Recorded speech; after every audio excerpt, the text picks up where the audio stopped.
Salt marshes occur along the entire eastern coast of Australia within the intertidal zone, generally behind mangroves, which are regularly flooded by the high or spring tides, providing many ecosystem services and highly productive food chains.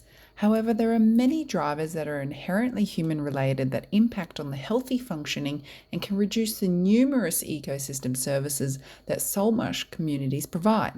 You can think of salt marshes as a key link between two very important ecosystems where fresh and salt water mix. Unfortunately, salt marshes have been viewed by many as an ecosystem with little monetary value. This was due to a lack of understanding and lack of research. Consequently, salt marshes were cleared of native vegetation, burnt, filled in for coastal development, a dumping ground for rubbish and non-native weed species, and were neglected because they were seen as useless wastelands.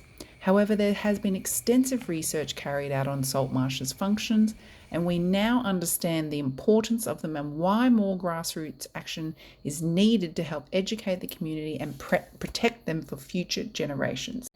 So why is this even important? Who cares? There's just some flat ground and sand and plants, and there's heaps of annoying mosquitoes. Ugh, I hate mosquitoes.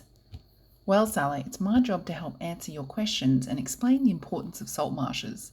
In Queensland, they cover approximately 6,900 square kilometres and provide significant habitat for numerous native species of halophyte plants, which means they are salt tolerant.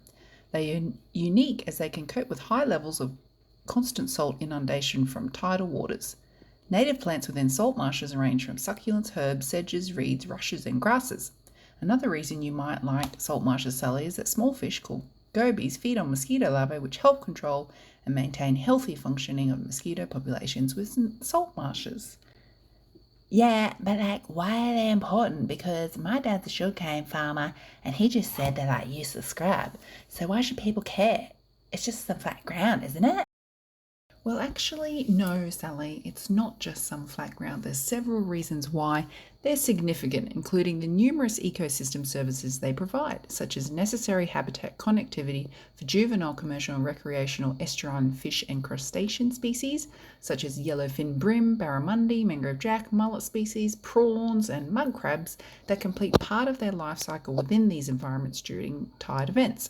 They also provide food in the form of decomposing plant material, shelter and substrate for a wide variety of native species, such as migratory shorebirds, oysters and mussels, invertebrates, mammals, worms and snails, trapping and filtering sediments, nutrients and organic matter from freshwater creeks and the ocean's regular tides, which improves water quality and coastal groundwater recharge, sequestering carbon, limit flooding events by slowing down and filtering water flow from heavy rainfall in areas you and I live, Sally, like the wet tropics region. And lastly, they provide shoreline and coastal protection by dissipating wave action from extreme weather events such as cyclones, reducing erosion to estuaries and coastal beachfront properties.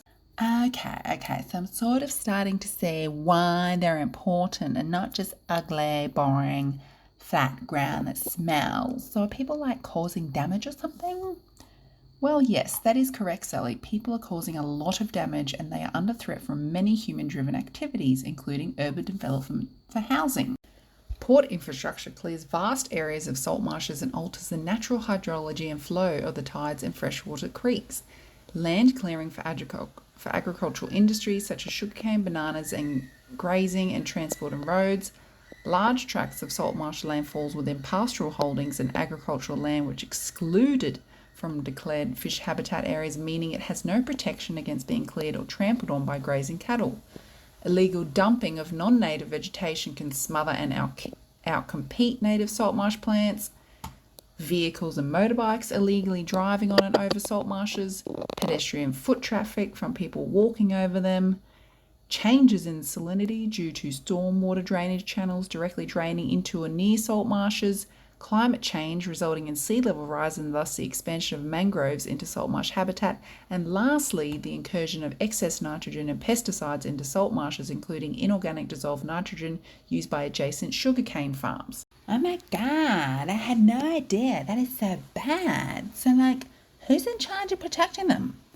Well, Sally, salt marsh communities are protected and managed under local, state and federal laws, including the EPBC Act, the Fisheries Act, Ponded Pastures Policies, the Sustainable Planning Act, and also by national parks, marine protected areas, and Indigenous protected areas, and the Ramsar Convention for Wetlands. Okay, so I feel like I kind of get what's going on with these cute little salt marshes.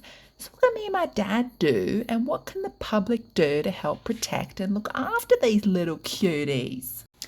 Well, Sally, groups such as CAFNEC currently run a citizen science program, Saltmarsh Monitoring, which monitors salt marshes within the Cairns region at the local scale, and anyone can get involved. You don't need any previous knowledge of salt marshes, so you and your dad could go along and learn all about them for free.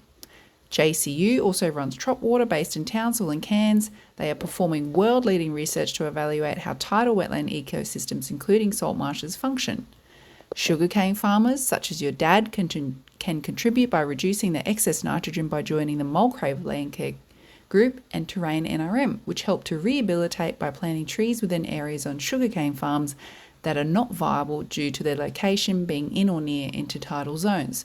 And finally, the Reef 2050 Water Quality Improvement Plan is an online portal which produces yearly report cards on the amount of nitrogen leaving sugarcane farms and entering different catchments within the wet tropics region. So, Sally, as you can see, there are a lot of options there that you and your dad could participate in to help reduce the impacts on our wonderfully important and unique, cute little salt marshes.